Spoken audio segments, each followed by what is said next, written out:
Hi. So, we've all had our fair share of bad games. Now, there's a couple of reasons why you can have bad games. Now, I'm going to cover a couple of those.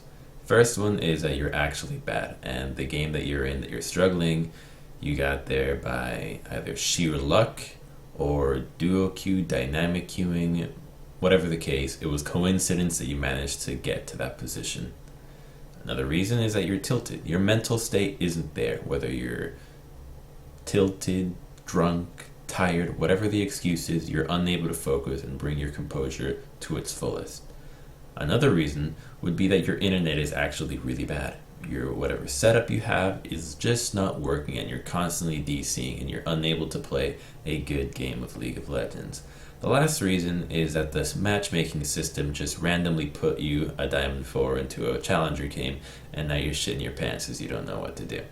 So there can be a lot of reasons why you're in a game that you feel inadequate to carry and it's going to be a bad game. But fear not, there are ways around this. So there's a couple of things that you have to do first. Let's identify what you can do and what is easy for you to do that requires nearly no help for you to do this. So an example is, let's say you're playing top lane Maokai, alright? And you are having an awful game, you've been feeding all day long. This final game is a culmination of you doing poorly.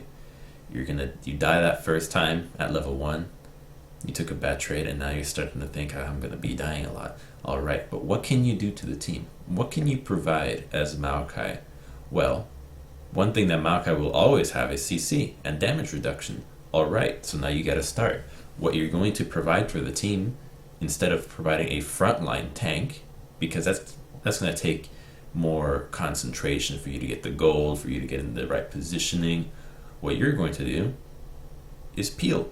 You're just going to sit in the back line and wait, and when somebody gets into a position that is trying to harm your carries, you're just going to peel. That's what your job is going to be. Now, once you've identified your goal, and just for the sake of example, you might be asking, but Crumbs, what if I'm playing someone like Master Yi? What could I possibly bring to the table? I have no CC, no utility, and I need items. Well, when you're playing carry champions, what you can provide is find the avenues for you to farm, control the waves, stall out turrets from dying, and once you have enough damage, focus on just killing whoever is closest. So build itemizations and itemize to kill frontline. So if you're Master Yi and you're uncomfortable in that game, why don't you farm a little bit more and make sure that you're strong enough to kill tanks instead of trying to dive the backline Vayne or whatever the champion is. So there is always something that you can do that is easy for you to do, that is a simple and achievable goal. That comes into the mindset. Your mindset should also include understanding that because you are not having the best of games, it's more likely that you're going to lose. So losing should not upset you as much, because you're putting that victory in your teammates' hands. You're really not having such a huge part of it. Although, if you set some of these goals might align very well with how the game is playing, and it might just be the best play for you to do. So there's a high chance that you might be able to just play a perfect game almost if you are having a bad game and recognize, oh, this is a losing lane, I'm just gonna not die and peel for my carries. Next thing that you shouldn't do, and this is a very, very important one which fits in with your goals, do not die. This is so important for you, because what happens is that death is going to put you in a hole of deficit, and for you to climb out of deficits, you need to be more aware. You have to be trying harder. You need to be more focused in the game, and you might tunnel vision and trying to catch back up into the game, and that could easily lose you the game.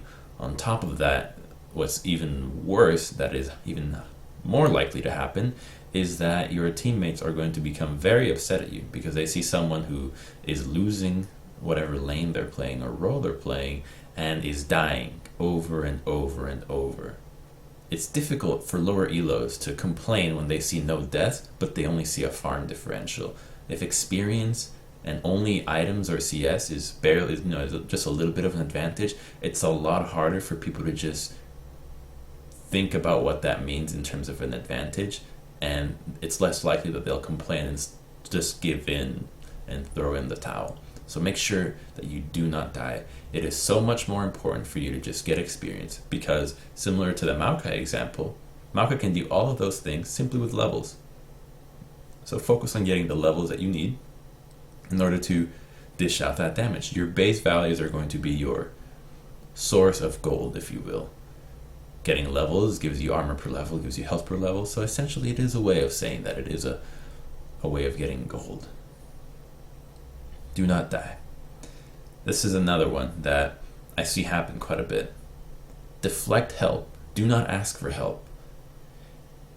Because you are not in the state to carry, because you are not capable of carrying or providing enough for your team to really give the full spectrum of what your champion can offer, you shouldn't ask for help.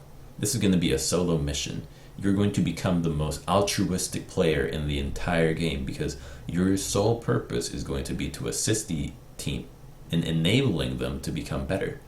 Let's say you're playing top lane again and you're just losing lane well. How about instead of losing your lane horribly and just doing nothing about it, try to add that little bit of help that you can with a teleport to the bottom lane.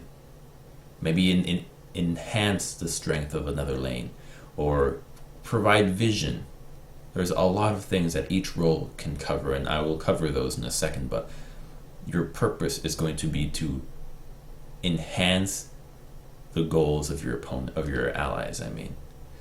What that means is also a lot of grouping. Anytime that there's a play that is going to be made, and if you can be involved, you go for it. You're not going to be making any solo plays. This is all about you helping others. So instead of it being a 4v5, it's going to be a 4+, like an upgrade to their weapons. You are going to be their upgrade. You're going to assist them in their goals. This is another one that I see a little bit too often, and frankly, it can be demoralizing.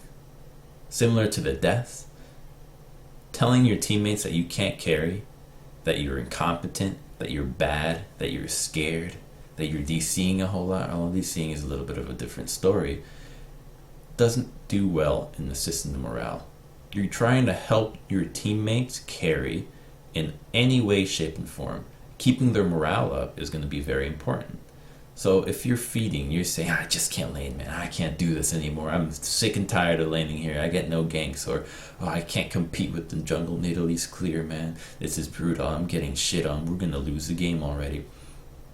Instead of saying what you can't do and how weak you are, focus on communicating what you can provide.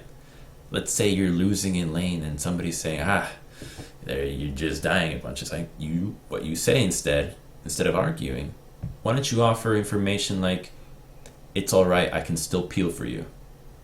I'll still be able to peel. I'll still be able to provide this for you. If you're a mid laner, I'll still be able to help you kill the front line.